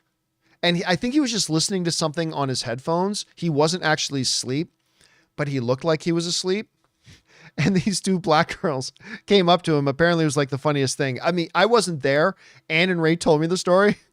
And this girl got like, he said she was really pretty too. Got right down into his face and his eyes were kind of half closed. He didn't know what was going on. And she got right into it. She's like, you asleep? She's like, wake up. And then all the people around them heard the interaction and everybody started laughing. Anyway, Ray tells the story better than I would. But yeah, maybe we could use somebody to keep Ray awake. All right, next up, Garden Variety. Listen, I'm shocked that he hasn't fallen asleep during one of the shows. I'm just happy he hasn't fallen asleep during one of the shows. All right, Garden Variety Vagabond writes, Paul Walter Hauser needs to buy his agent an amazing car or boat. I'm telling you what, has there ever been a single week? Has there ever been an actor that's had a better single week than Paul Walter Hauser's had? In just 1 week, they announced that he landed the lead role in a Chris Farley biopic, that then he was going to star alongside of Liam Neeson in Naked Gun. And then like 24 hours later, they announced he's been cast in Fantastic Four. I honestly cannot recall there ever being a week where one actor has landed so much stuff. I mean, it's kind of crazy. Good for him though. I think he's awesome. All right. Joe Adonis T writes, may the 4th be with you, John. Thank you very much. Speaking of Star Wars, have you been to the Yoda fountain at Lucasfilm HQ at the Presidio in San Francisco? I have not. I was there last month volunteering for San Francisco Film Festival's educational presentation for Bad Batch. No, I have been to Lucas Ranch though. That was like a Mecca journey for me. Like when I got invited to go to Lucas Ranch, I'll tell you, I felt like I was walking on holy ground. To walk in Lucas Ranch was amazing. And I went into this one place, and right there in front of me, when I walked through the doors, in this glass case was Luke Skywalker's lightsaber from the original Star Wars movie. And right across from it in another glass case was Indiana Jones's whip from the beginning of Raiders of the Lost Ark. And I'm just like, like I felt like I was going to piss myself. Like I couldn't believe it. But no, I've never been to the newer HQ that they have in San Francisco. Never been to that one, but I've heard it's amazing. All right. Next up, we got Lord Helmet, who writes, one of two. Based on the Acolyte trailer, it looks like we are in store for some more deconstruction of the Jedi Order and the Force. But given the fact that Rian Johnson leaned heavily into that with The Last Jedi, and it resulted in one of the most divisive films, that's not what led to it being divisive. Anyway, is it really a wise choice for Disney and Lucasfilm to go back to that well? The reaction to Rian Johnson's film and other Star Wars media that even dip their toe into it might be a hint that audiences just aren't keen to drink on that water, so to speak. I would say this. Number one, I didn't get that. First of all, I didn't like the new trailer, but I didn't get the feeling that they're doing a deconstruction of the Force at all. Like I didn't get that from the trailer at all. Secondly, the divisiveness over The Last Jedi and The Rise of Skywalker actually had very little to do with introducing new aspects to the Force and just more to do with the fact that they just didn't make a very good movie. Particularly with The Rise of Skywalker. That movie's garbage. But I mean, they're not the ones, like, you know who started the deconstruction of the Force? It was George Lucas in those garbage prequels. Midi-chlorians! Like, honestly, I don't know why anybody, including George Lucas or Rian Johnson or whoever is to come next, feels the need to demystify the Force. One of the greatest things about the Force is that it's like, look, the only explanation we ever needed about the Force was the explanation that Yoda gave it on Dagobah, right? When he's talking to Luke in the swamp, it surrounds us. Like when he's explaining, that's all we need to know about the Force. And then comes the prequels.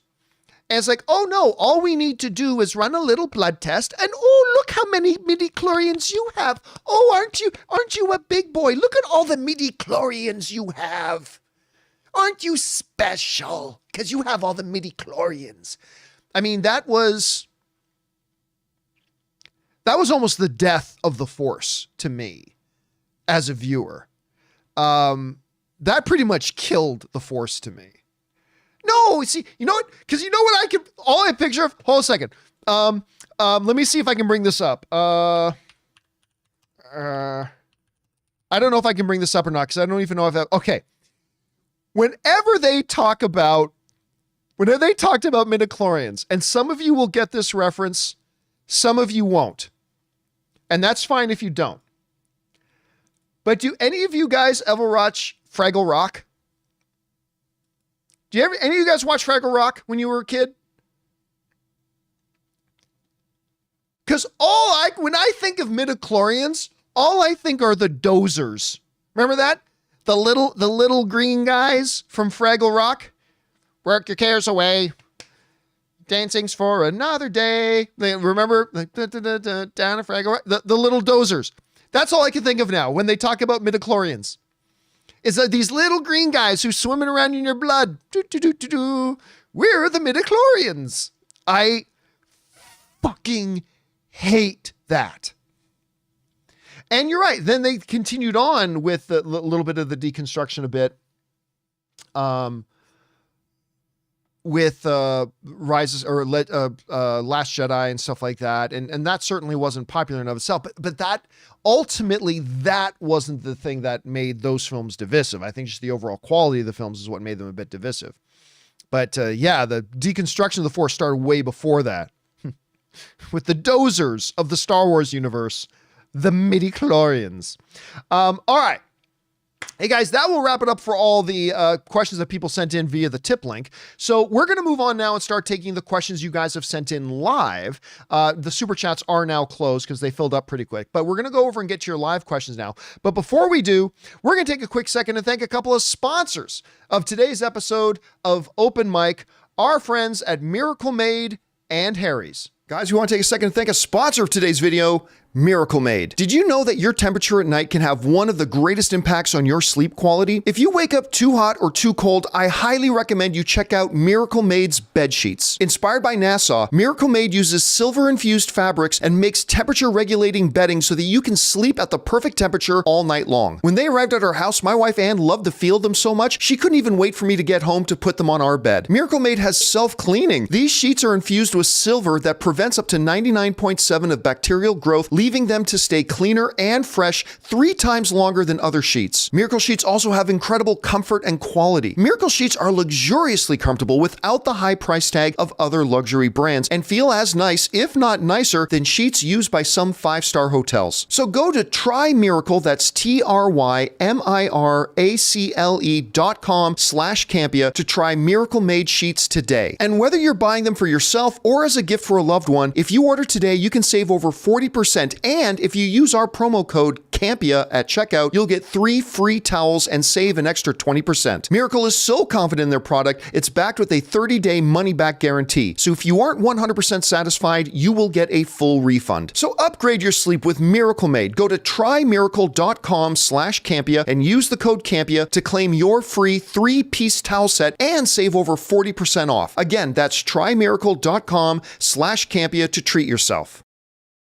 Guys, we want to take a second to thank a sponsor of today's video, Harry's. You know, guys, in order to start the John Campea Show, I had to leave my high-paying corporate job in order to set myself up to be happier and enjoy more personal success. Because sometimes to get what you want, you have to challenge the status quo and blaze your own trail. And that's exactly what the folks at Harry's did. You see, at Harry's, they saw customers getting ripped off by questionable products in the shaving industry and decided to do something better. Harry's decided to pave their own road by making beautifully designed razors for a fraction of the price of the other big brands. Exceptional products, honest prices. That's Harry's. I have fallen in love with Harry's, from their foaming shaving gel that feels just luxurious on the skin, to their incredible razor that feels just as good in the hand as it does going over your skin. They've got rich, lathering, skin-softening body wash in scents like redwood, wildlands, and stone. You see, Harry's provides German-engineered blades made in their own factory that stay sharp longer. You can get a 5-blade razor, weighted handle, foaming shave gel, and a travel cover for just $3 at harrys.com/Campea. Don't settle for the status quo. Blaze your own trail with Harry's. Get started with a $13 trial set for just $3 at harrys.com/Campea. That's harrys.com/Campea for a $3 trial set. And thank you to our friends at Miracle Made and Harry's for sponsoring the John Campea Show podcast YouTube channel. All right, guys, with that down, let's get over to your live questions here, shall we? We're going to start off with who's up first here? I think it is Aaron Epstein, who writes, "Hey, John, can you believe this is the first summer opening weekend not to have a Marvel movie since 2006? Yeah, it is weird that I still have not gotten over, Aaron, the whole idea that we're only getting one MCU movie this year. One. I mean, how long has it been since that happened, man? It's been a while. All right, next up, we got Kyle Schneider, who writes, "As a big fan of Seinfeld, it disappoints me to say that Unfrosted on Netflix is awful, painfully unfunny, and too over the top for its own good. I haven't watched it yet. I just know that the trailer was really bad. You know, here's the reality. Stand-up comedy is a totally different kind of comedy than narrative writing comedy. Like Joe Coy is, I think, my favorite stand-up comedian in the world right now. So he made a movie called Easter Sunday, I think it was called. And it was one of the worst movies of the year. Might have been the worst movie of the year. And Anna and I just went to go see Seinfeld again in Vegas a couple of weeks ago. He's amazing. Seinfeld is as good live today. He's at his best. He's better today than he's ever been. And by the way, you should watch his Netflix series called Comedians in Cars Getting Coffee. It's Ann and I have just discovered it recently, even though it's years old now, but it's awesome. He is as funny as he has ever been in his life. But Unfrosted does not look very good. So I don't know. We'll see when I sit down to watch it myself. All right. Wesley Cunningham writes, "Trailer looks cool to me. I just hope they avoid the thing of messing with an already interesting, simple character-based premise with a convoluted plot." I just need it to be good. I mean, I'm glad. Listen, I've been hearing from some people today that actually kind of like the trailer, and I'm glad you like it. I am. I'm super happy that you do. I wish I did. But I'm not liking what I'm seeing so far. And I've been very, very pro the Acolyte. I've been super excited about the Acolyte. And just because I don't like the trailers, I didn't like the trailers for Arcane. And now it's my favorite animated series of all time. So, you know, we'll see. We'll see. I just hope it turns it around for me. All right. Rhea Wira writes, "I believe the mutant collar is radioactive or something. It controls mutant powers by poisoning them." Nah, that's just making excuses. That's just making excuses. Look, it is a plot hole. It's okay. Star Wars has plot holes. The Godfather has a couple of minor plot holes. It's okay. Every story will have some minor plot hole. Just admit, I don't care if you're an X-Men 97 superfan, admit this is a plot hole. That the biggest problem in Rogue's life is that she can't touch her beloved Remy and have nasty. What are you kidding me? Like on every street corner, there's these collars that they can slap on a mutant that will temporarily turn off your power. Slap that on and ride them like a horse. I don't go nuts. So it is, just admit that it's a plot hole. And that's okay. It's okay to admit that. It's okay. All right. Next up, Alex Von Gollum writes, "About May 4th, what a great movie Rogue One is. Oh, it's so good. Great writing. It makes you feel I'm one with the Force. Lots of action, gorgeous cinematography. Rogue One is amazing."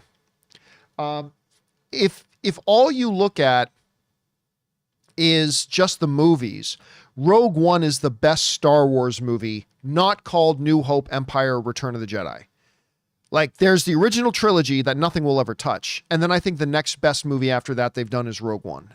It's incredible. And Andor is even better than that. So yes, on this May the 4th, let us remember just how good Rogue One is. All right. Alex Von Gollum also writes, 1 of 2. "I'm so excited about Acolyte since it's the first live-action High Republic-related content. I want to see a movie that's this era's apex so badly. I'm so enthralled for the potential of movies." I'll tell you what, don't expect any movies. I mean, look, if this show is great, like Arcane is great, if this show ends up being great, despite its mediocre to bad trailers, movies in that era could become a possibility. Right now, I don't think amongst the general public, there's a real hunger for High Republic era stuff. If anything, you should move Star Wars forward. Like, from the events of The Rise of Skywalker, and again, I hate that movie, but now go forward. What happens in the universe after that? I think that's the way to go more than High Republic. But again, let's see how good The Acolyte is. If it's fantastic, it may change a lot of people's minds. All right. Next up, we've got Raph from State Farm writes, I don't know how to feel about the Acolyte trailer. It didn't excite me at all, and it looked generic. I'm not saying it'll be bad. I guess we'll see. That's exactly where I am. I felt nothing special about that trailer. Again, I didn't think it was garbage. There was nothing in the trailer that made me go, ooh, I don't want to watch that. Like, nothing of that. But it did nothing to raise the bar. It did nothing to make me excited. It looked very plain. So I don't know. Again, it's just a trailer. We'll see how the show actually is, but I'm kind of right there with you, man. All right, next up, Luke1234 writes, would you be okay if Scooby-Doo was changed from a male Great Dane to a female poodle, since the race and gender aren't important to Scooby Factor? That's clearly a baiting question. We're not going to get into that. All right, next up, Super Sani writes, and says in a $20 super chat, thank you, man. I appreciate that. And by the way, to Luke1234, are you really comparing dogs to people? Are you trying to say there's a direct correlation to animals and different breeds of animals to human beings that just have different pigmentation of their skin? Again, it's not a question I'm going to entertain. All right. Super Sani 13 writes, hey, John, can you recommend a good therapist? I'm going to need one for when you retire. Seriously, you have no idea how much you and the team have helped and entertained me through some difficult times. Watching since 2013. Love you all. Oh, thank you so much for that, man. Again, my retirement is coming, but it is not imminent, right? At minimum, my retirement is like a full year away, and maybe closer to 2 years. I just think it's definitely not going to be before the new Superman movie comes out. That's a definite. So I'm guessing I retire somewhere in between when Superman comes out and the end of 2025. That's where I'm guessing my retirement will happen. But again, that ain't anytime soon. So don't worry. We still have a lot of filthy to do. We still have a lot of we have a lot ahead of us still. So don't worry about when I'm retiring, but thank you for that, man. That's very kind words. And thank you for supporting us on that level, man. That's very generous of you. And I appreciate you very much. All right. Next up, Paul Dean writes, hey, John, I just got out of the cinema for Phantom Menace. After the credits, they showed a short fight from the Acolyte with Carrie-Anne Moss. By the way, I love that she's in this. It doesn't mean the show will be any good, but it upped my excitement a little. You know what? I think at this point, that's what they need to do, Paul. And by the way, Paul also sent in a $20 super chat. Thank you, Paul, for supporting us that way. I think what they need to do is release a 6-minute clip. Forget your editors slapping together a trailer. I think what they should do is honestly just release a 6-minute clip to give us truly a feel for the show and really get into the day, because just the slap polished trailer isn't doing it, at least for me.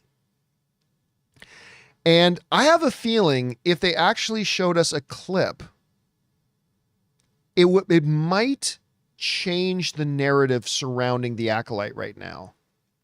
A lot of people, I honestly don't know why there are people out there who didn't like the Transformers 1 trailer. I thought it was quite good. I mean, not the greatest trailer in the world, but I thought the Transformers 1 trailer was quite good.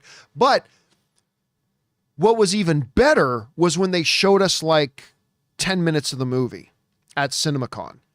When they just straight up showed us 10 minutes of the movie, you really got a feel for it. And I'm getting kind of excited for it, to be honest. I wasn't excited for it before, but after seeing what I saw, I kind of got a little excited for it. So here's hoping, fingers crossed. That's what I think they should do, is just show us what they showed you at that screening. Release a scene from the movie so we get a better feel for it. Anyway, thanks for bringing that up, Paul. Really appreciate that.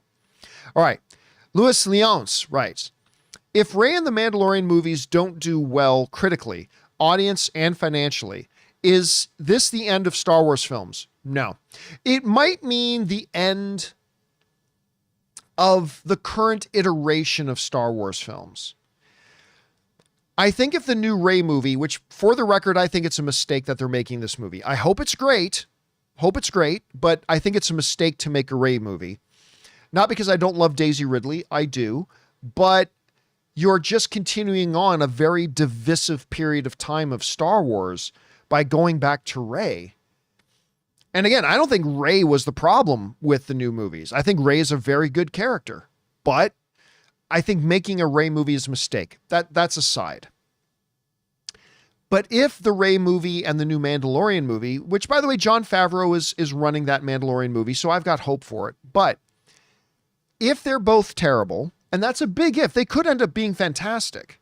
But if they're for some reason not any good, I think it will not be the end of Star Wars, but I think what it'll be is the end of an era of Star Wars. And I think they'll go dark for a while. They'll go back, they'll completely retool. And like maybe in 3, 4, or 5 years, Star Wars will come back again in some kind of new form, but it won't be the end of Star Wars, but it could set them back. And again, maybe the movies are going to be awesome. And so let's hope for that. All right. Next up, Hayden Center writes, hey, John, good to see you again. Thank you so much. Just wanted to say thanks for all you do. And I'm happy to be watching your show. Oh, thank you so much. Life is good. Life is good. It's fun. I went actually, Anne was out with celebrating one of her girlfriend's birthdays last night. So I went to play some poker last night. And I ran into a couple of viewers of the John Campea Show. First of all, it's so funny. Whenever I meet somebody who watches the show, at least half the time they always say, you're a lot bigger in person than I thought you would be. I don't know why people think, like, do people have this impression that I'm like really short? Or maybe it's because you always see me sitting down. I promise you, I'm not some short little guy. I'm not a giant either, by the way. I'm not a giant by any stretch of the imagination. But just a lot of people seem to think I'm just some short dude. I'm going to see if I can actually just give you a bit of context for me and Rey. Let me see if I can find this. I'm not sure I'm going to be able to, but hell, I'm going to try. Where is Rey? Let's see if I can find a picture with Rey in it here. That's a good one. Oh yeah. Okay. So I'm going to show you guys this picture. Just to give you a little sense of context. This is me. I'll see if I can get the thing on screen. Where is it? Okay. Yeah, that should be it. All right. Yeah. So that's me with, a bunch of Anne's family. So that's Anne's mom. So right here, that's Anne's mom. Right beside Anne's mom is Anne's cousin who is visiting from the Philippines. Then there's Anne in front of me. And then that's Anne's uncle who's like a governor in the Philippines, I think. I think he's a governor in the Philippines. Anyway. And then right beside Anne's uncle is, of course, Rey. So yeah, that's a family. And then there's me. And then the funny thing is, if you think I look like I'm taller than Anne's family, Anne's sister, Olive, is also married to a Canadian guy. my brother-in-law Stan, and Stan is like 6'7". So Stan towers over me. Like he towers over me, which is pretty funny. But anyway, that's Anne and her family were visiting from the Philippines. A couple, like her cousin and her uncle, were visiting from the Philippines a couple of weeks back. This is us in our backyard, and yeah, that's us. Anyway, okay, let's move on here. We've got Chazarus, who writes, Acolyte looks cheap even though I know it costs a lot of money to produce. It looks like a fan film. No vision in cinematography or design. It feels very sanitized. And that is a criticism I've had of a couple of the Star Wars shows. Not all of them, but like Andor feels very... A popular term used around Star Wars all the way back in the original days was the lived-in universe, right?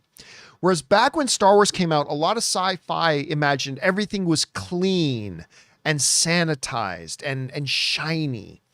Star Wars came along and gave us what they called the lived-in universe. It felt used. It felt lived in, right? And some of the Mandalorian, even Mandalorian season 3, certainly Obi-Wan, and now this, it just feels very clean and sanitized. And you're right. It just, the trailers, and we're just talking about the trailers make it feel like there's not a lot of vision in the cinematography.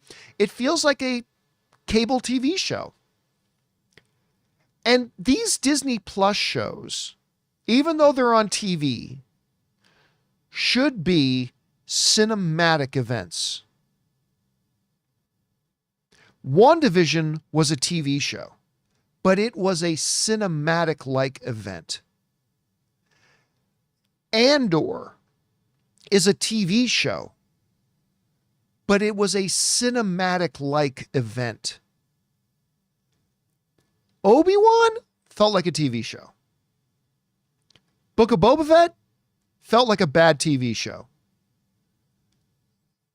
The Acolyte right now kind of feels like a TV show. Again, we haven't seen it yet. We're only talking about the trailers, but I really think the next thing they put out to promote this show is an actual 5-minute clip. I think that will go a long way. I think that will do a lot of good, but we'll see. All right, next up. Suthius writes, I don't want to see another MCU movie if it ain't on the level of what they're doing in X-Men 97, is what I'm seeing online among some fans. I find this sentiment a little ignorant and annoying. Well, here's the really dumb thing about it. And I'm saying this as somebody who really likes X-Men 97. I'm a fan. But you know what it reminds me of? Remember a few years ago, there was that Power Rangers fan film that actually had a couple of actors in it who were in Power Rangers, but it was really a very elaborate, expensive fan film. And they put that fan film out online, like everybody's saying, oh my God, this is better than anything they could do. And it's like, no, it's not. You're reacting to it for what it is, which is a fan film. And as a fan film, it's really good. It's a really good fan film.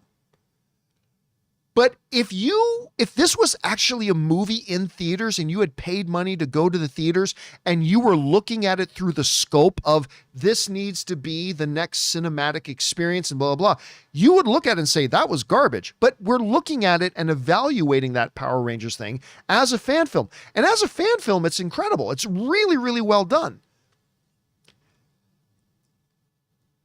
X-Men, I guess, I mean, not everybody thinks it was really well done, apparently. T-Bach hated that, and that's fine. That's fine. X-Men 97 is a storytelling method. It is a very, you know what it is? It's Twitter storytelling. I just thought of that now. X-Men 97 is Twitter storytelling. For an audience that increasingly has a short attention span, it's just like little quick 140 character quick bits. Okay, now this happens, now this happens, now this happens, now this happens, now this happens. And it's told very rapidly in an animated format. And for what it is, it's incredibly good. It's incredibly good. But I guarantee you this. We look at it as being really great because we're judging it in terms of what it is. Very annotated, very short form, very rapid, quick Twitter-like storytelling. And they're doing an amazing job in that realm. They're doing it incredibly, and I'm enjoying it a lot. But I guarantee you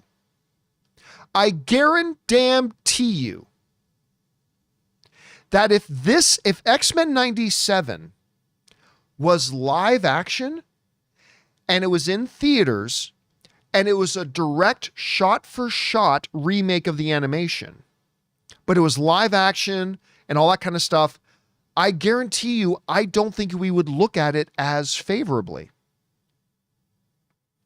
Because that's a different thing. It should be a different thing. It would be different. But I don't think we would look at it as favorably.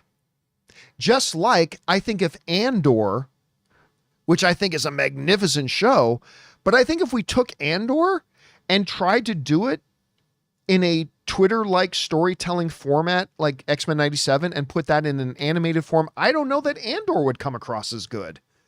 Because each thing is made for the medium that it's in, right?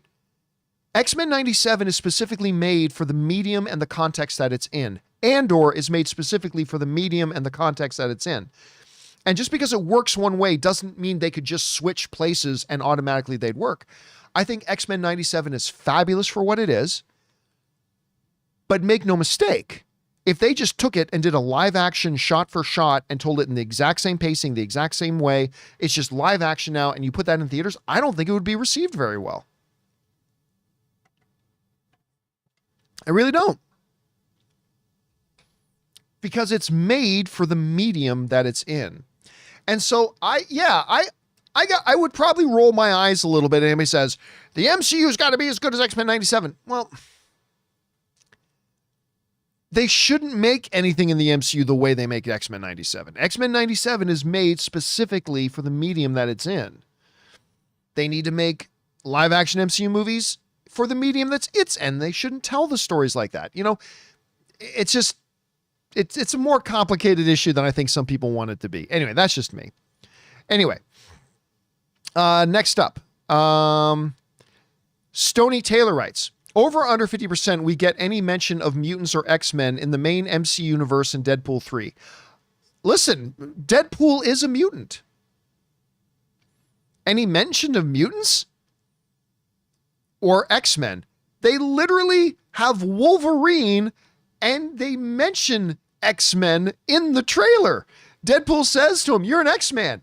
You're the X-Man. It's in the trailer. So over or under 50%, we already know that the answer is 100%. It's 100% that we're going to get that in Deadpool 3. All right. Next up, Harold Diaz writes, are you Team Drake or Team Kendrick Lamar? I am Team Drake. I like the music of both of them. Can I just say this? I think they're both fucking children. I really do. I think they are both fucking babbling children. Because I'm sorry, I know, and this is going to sound like I'm talking about in my day, but guess what? Where I come from and the way I was raised, if I have an issue with somebody, you know what a man does? A man picks up the phone and has a conversation with that other person. Or you meet with that other person and you work it out. Or if you can't work it out, you just ignore each other. That's what a man does. All right. We, of course, today don't live in an era of men. We live in an era of children who, I don't like something this person did. Oh, well, you know them and you have their phone number. You're going to give them a call? No, I'm going to get on Twitter and write about them. Fucking children. This person said something I didn't like. Oh, Well, you personally know them. You've got their contact information. Maybe you should give them a call and talk about it and see if you can figure out. No, I think I'm going to get on Instagram and write about them. Fucking children. And I don't care if you're just an average nobody like me, or if you're a super famous musician like Kendrick Lamar or Drake. When you decide that the way I'm going to handle this is I'm going to write a song about that person and do a diss track, you're a fucking child. I don't care. And I'm a big fan of Kendrick Lamar and Drake's music. I really am. But they are both acting like fucking immature little suck bitches.